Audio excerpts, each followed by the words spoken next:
Hello, I'm Mario Toneguzzi, managing editor of Canada's podcast, Taking Care of Business Today with Lance Mortlock, who is EY's managing partner, energy and resources.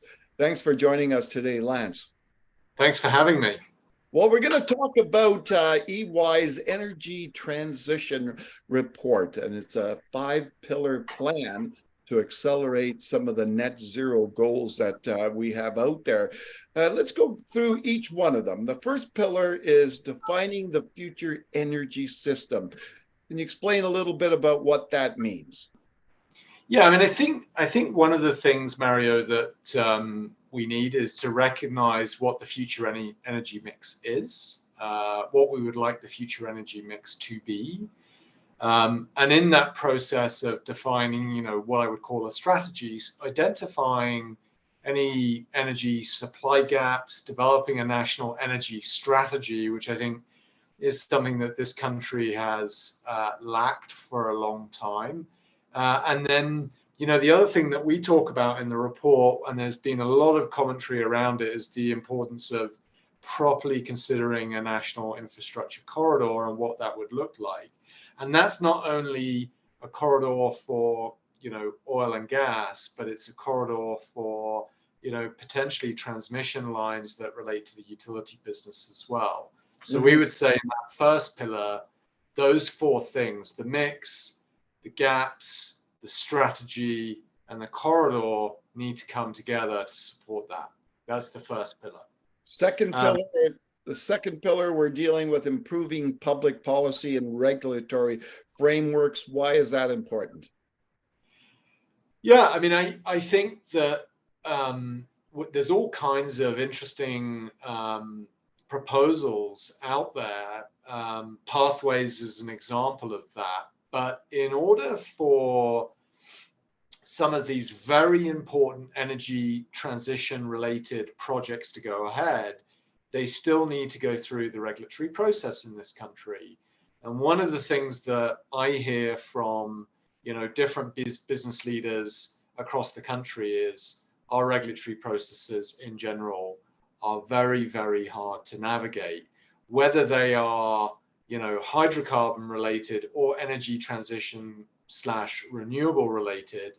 They take a long, long time. We're talking years and years and years to get through a process. That is not tenable. At the speed, Mario, that we need to move at, we need a faster, more efficient, more effective regulatory process in this country, without a doubt.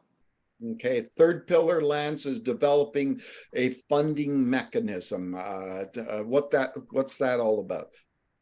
Yeah, there's a couple of things there I would share that I think are really important. I think we need a new investment evaluation framework. We need to think about how we allocate more public funds towards research and incentives, and we need to expand our climate change funds. And I'll give you a couple of important statistics and comparisons here. Our estimate shows that in order to support energy transition, we could need in this country between 45 and 115 billion a year between now and 2050. Right now, we are not on track to support that level of investment and that sustainable finance that's needed. So, that's a really important point. We're projected to have a huge shortfall in capital required to achieve net zero. So, that needs to be fixed if we're going to have, the impact that we need to have. And then the comparison that I want to draw, kind of going back to that point, is, you think about the Inflation Reduction Act that we've seen in the US. They are scaling their impact related to energy transition and therefore the amount of investment in order of magnitude above Canada on a relative basis. We have to play catch up, and we need to do more in that space. The fourth pillar is educating and guiding consumer behavior. Now, this is an interesting one, obviously, because if the consumers don't get on board, we're going nowhere with this, right? Yeah, I mean, so a couple of points there, Mario. I think one, investing in sustainable education is important. We need to develop incentives and educational materials, for consumers. The reality is that, a couple of facts here. Between 4,000 and 6,000 products that we use day to day come from hydrocarbon derivatives. I don't think most people appreciate that. Mhm. And fundamentally changing behavior, I think, is an underrepresented point, as it relates to energy transition and what needs to happen. I wrote a point of view, you can look it up online, called Energy Transition, Putting Humans at the Center. And it was a Q&A that I had with a disruptive innovation thinker, David Roberts, one of the global thinkers around disruptive innovation. And David talks a lot about the importance of human centricity. I think that's going to become even more important. The second fact is, according to EY's Future Consumer Index survey, 61% of Canadians will pay more attention to environmental impact of what they consume in the future, and 69% of consumers expect companies to solve sustainability issues. This is becoming more important to consumers. Millennials and Gen Zs will become more motivated and more influential in the future. So we need to take this more seriously. The final pillar, Lance, is activating corporate participation. What do you mean by that?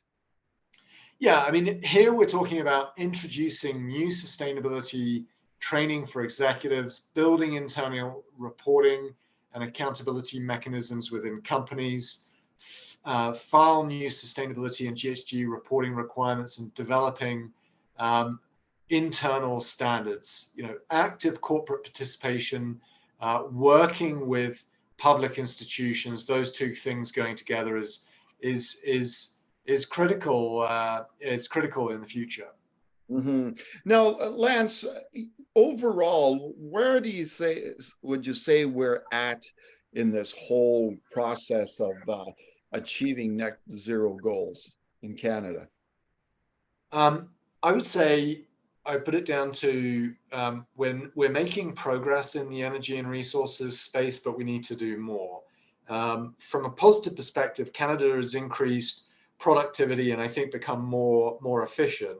When you look at megaton GHG per billion of GDP, we've improved by 35%, but total GHG emissions is going up again, post-pandemic. That's a problem, but an opportunity to continue to work on.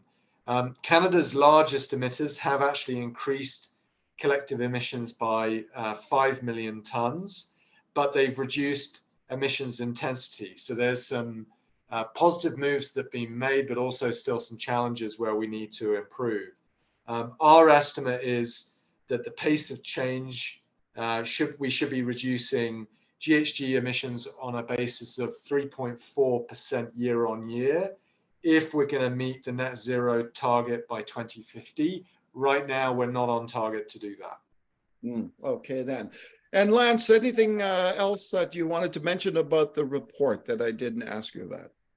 Yeah, there's a few quick things, Mario, that I would mention. I mean, one of the things that we highlight in the report is this idea of the energy trilemma. And I think that there's a sort of a reality check that you need to consider three things: energy sustainability, which we've talked about, energy affordability, and energy security. And I think affordability and security in the world at large has become more important, particularly with the war in Ukraine. Yeah. There are provincial differences in Canada that we need to consider. There are several barriers to energy transition: misalignment amongst stakeholders, underfinancing, which we talked about, fragmented solutions, and in some cases, a lack of accountability. We talked about the 5 pillars of success, which we believe at EY is important. The final thing that I would share in terms of my kind of, I guess, closing comments would be, successful energy transition is critical to Canada and our climate objectives. That's the first thing. We need broad stakeholder buy-in and alignment. That's the second thing. The third thing is that each province has its own unique priorities, challenges, and opportunities, and we need to recognize that.